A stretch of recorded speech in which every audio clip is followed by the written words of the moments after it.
महिला आयोग की उपाध्यक्ष श्रीमती चारू चौधरी जी, कृषि उत्पादन आयुक्त श्री दीपक कुमार जी, उद्यान, पशुधन और अन्य विभिन्न विभागों के हमारे सभी कृषि विभाग के हमारे अधिकारीगण,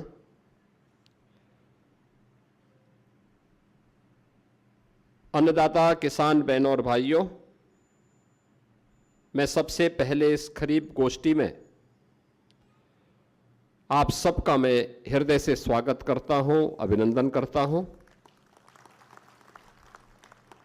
मैं विशेष रूप से पिछले 12 वर्ष में प्रधानमंत्री मोदी जी के एक यशस्वी नेतृत्व में खेती और किसानी के क्षेत्र में जो परिवर्तन हुआ है, उसके कारण अन्नदाता किसानों के जीवन में हुए परिवर्तन और अन्नदाता किसान भी समाज और राष्ट्र की मुख्य धारा के साथ जुड़ते हुए आत्मनिर्भरता के लक्ष्य को प्राप्त कर रहे हैं।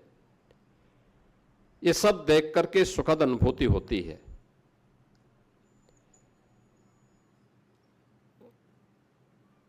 हम सब इस बात को देखते हैं कि आज से 12 वर्ष पहले देश के अंदर अन्नदाता किसान सर्वाधिक मात्रा में आत्महत्या कर रहे थे।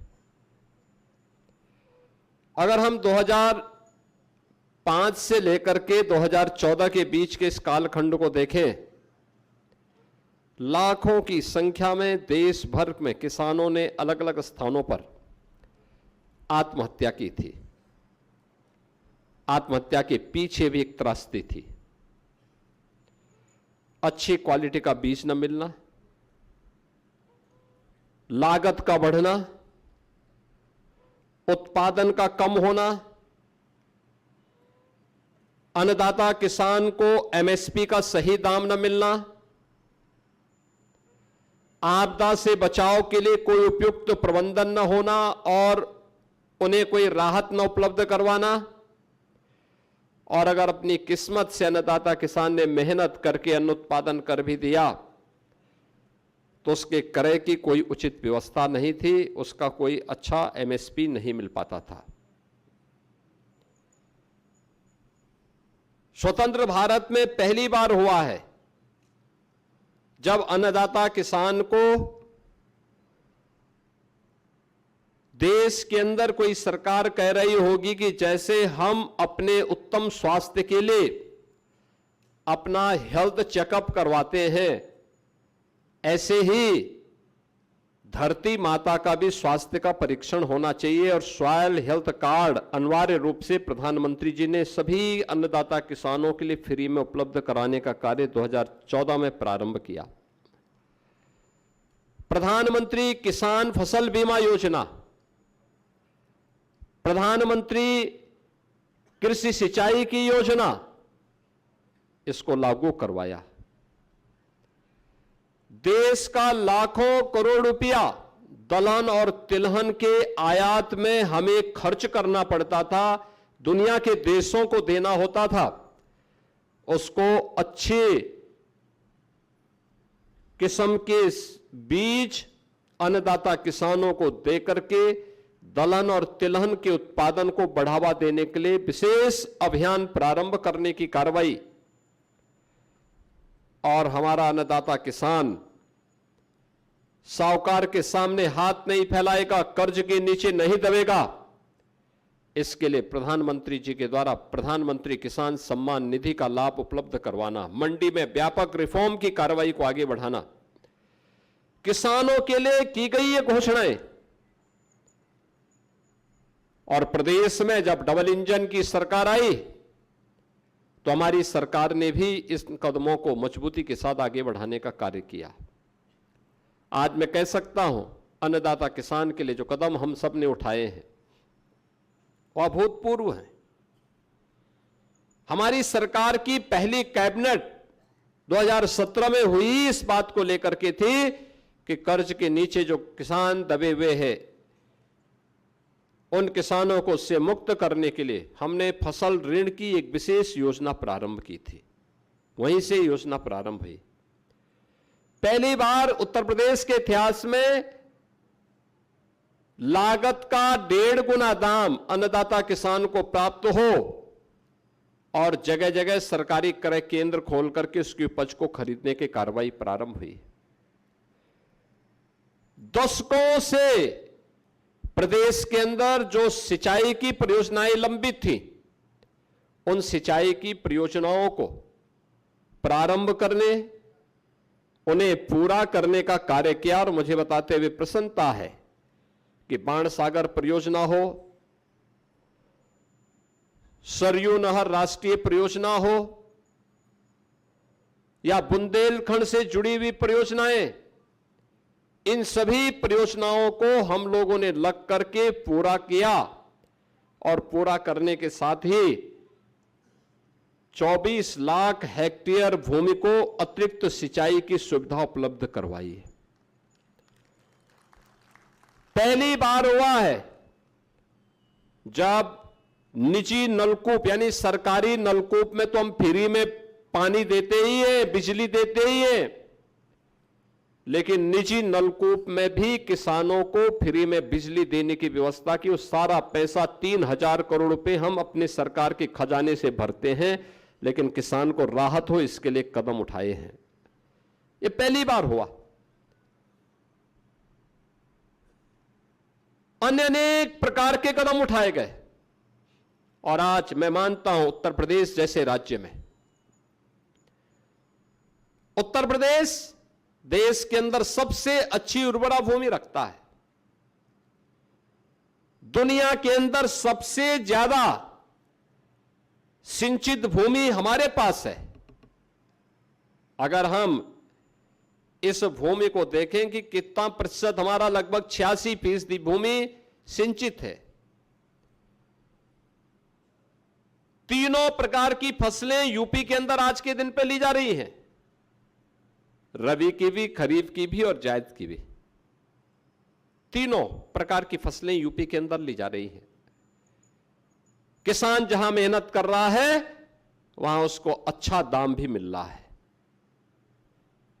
लोगों ने मेहनत करना शुरू किया, अच्छा काम शुरू किया, आज परिणाम भी सामने आने शुरू हुए। लेकिन किसान, हमारे अन्नदाता किसानों की मेहनत का परिणाम हमारे सामने आया है। इसने उत्तर प्रदेश को समृद्ध राज्यों की श्रेणी में लाकर खड़ा कर दिया, बीमारूपन दूर कर दिया यूपी का।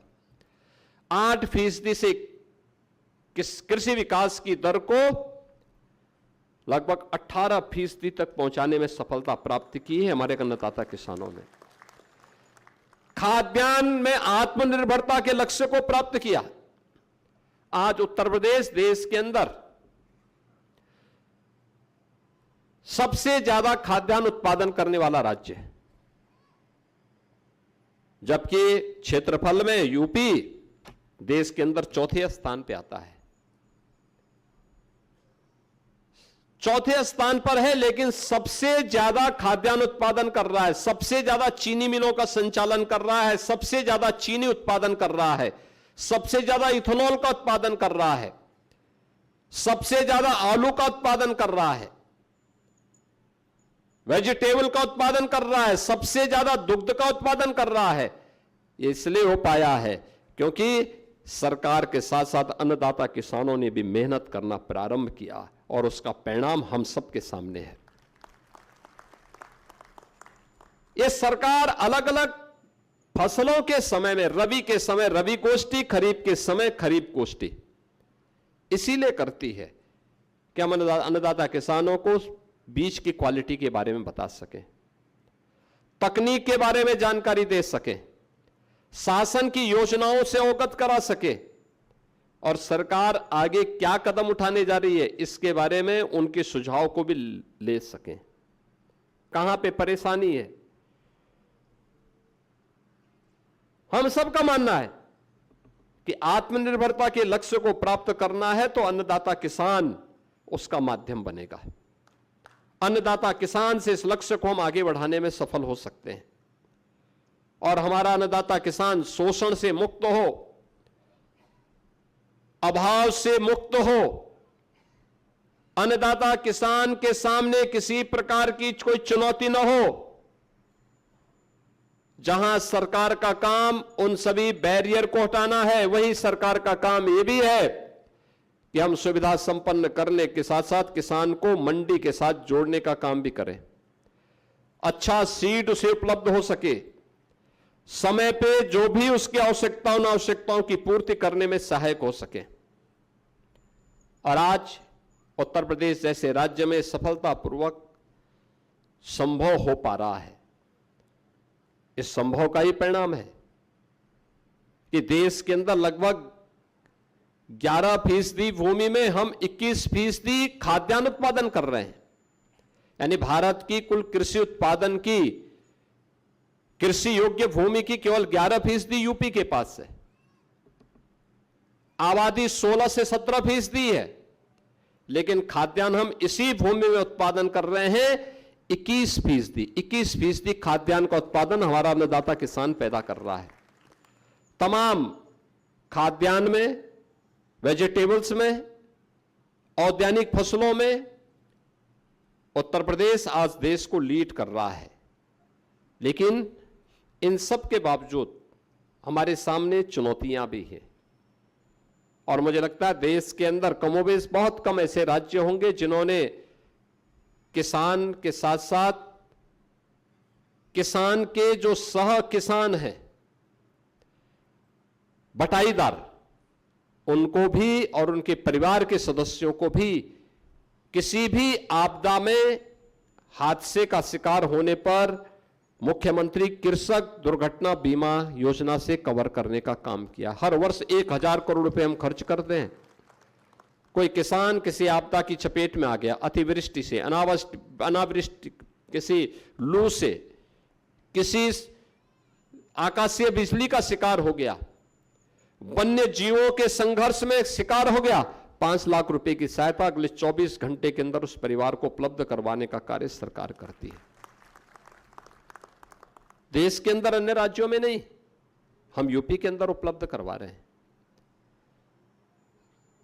लागत का 1.5 गुना दाम हम अन्नदाता किसान को उपलब्ध करवा रहे हैं। हर प्रकार की सुविधाएं उपलब्ध करवाने के लिए सरकार पूरी प्रतिबद्धता के साथ काम कर रही है, लेकिन हमारे सामने चुनौतियां भी हैं।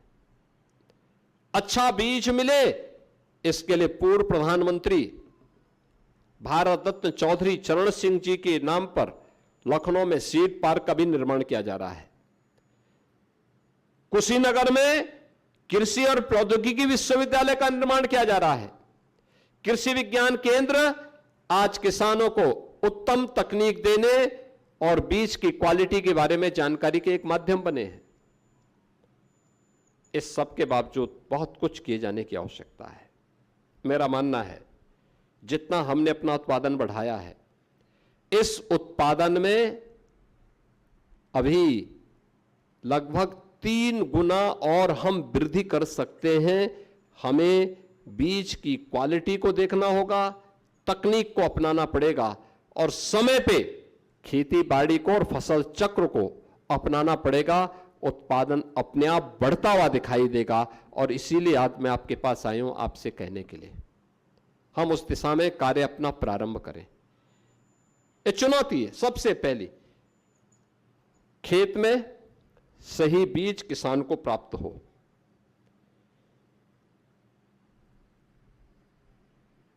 उत्पादन का पहला कार्य यहां से प्रारंभ होगा। लागत को कम करने की तैयारी और उत्पादन को बढ़ाने की तैयारी। हम खाद्यान्न कितना भी, औद्यानिक फसल कितना भी और वेजिटेबल कितनी भी हम उत्पादन कर लें, लेकिन याद रखना, अगर आपने एक्सपोर्ट के लायक उत्पाद प्रोडक्ट नहीं तैयार किया तो फिर आपको जितना मुनाफा होना चाहिए नहीं होगा। आप याद करिए ना, औद्यानिक फसलों में आम इसी समय तैयार होता है, यही सीजन है, आगे बढ़ता है। जुलाई में एक्सपोर्ट हो सकता था, लेकिन उसकी क्वालिटी पहले दिन से तय करनी पड़ेगी। जिस आम का दाम यहां 40 रुपए 50 रुपए मिलेगा, वही आम अगर यूरोप के देशों में जाएगा, अमेरिका में जाएगा या दुनिया के तमाम अन्य देशों में जाएगा, वही आम 800 से 1000 रुपया दाम आपको दे देता है। कार्गो का दाम कितना भी लागत आएगी, वो मुश्किल से 150-200 रुपए तक पड़ेगी। तो भी तो अगर 800 रुपए मिलता तो भी तो 600 रुपए का आपके एक किलो में बचते हैं। लेकिन वो क्वालिटी देखना, उसको बनाना, इसके लिए उस तकनीक की जानकारी दी जाती है। सरकार ने अपने स्तर पर कुछ केंद्र इसके लिए विकसित किए हैं, कार्गो के सेंटर भी विकसित किए हैं, कर भी रही है। लेकिन इसकी तैयारी के साथ हमें अपने आप को देखना। तो जो खाद्यान्न हम उत्पादन करें, जो वेजिटेबल उत्पादन करें, जो औद्यानिक फसल हम पैदा करें, न्यूनतम केमिकल, फर्टिलाइजर और पेस्टिसाइड का उपयोग करना, न्यूनतम हो, उन मानकों पर खरा उतर सकें जो निर्यात करने लायक भी हो। और इसके लिए प्राकृतिक खेती एक बेहतरीन ऑप्शन है भारतवासियों के सामने। गौ आधारित खेती है ये। गौ माता के प्रति कृतज्ञता ज्ञापित करते हुए गौ माता की रक्षा भी होगी, लेकिन केमिकल, फर्टिलाइजर और पेस्टिसाइड से आपकी खेती को बचाव करने के साथ साथ लागत को कम करने का भी एक माध्यम हो सकता है। हमें इसमें कार्य करना होगा। और कृषि, आपसे बड़ा वैज्ञानिक कौन है? हमारा किसान तो व्यवहारिक जगत में स्वयं में एक वैज्ञानिक है। उसे पता है कब फसल बोनी है, कब करनी है, कब क्या करना है,